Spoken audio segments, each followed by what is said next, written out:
Kendin mi yaptın? Ama sen o eşekle dans ederken iyiydi değil mi? Ya sen? Sen o doktorla dolaşırken utanmadın mı?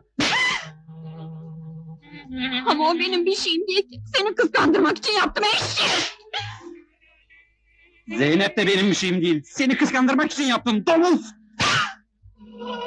Vay! Ben seni o kadar seveyim, sen beni kıskandırmaya çalışayım mı?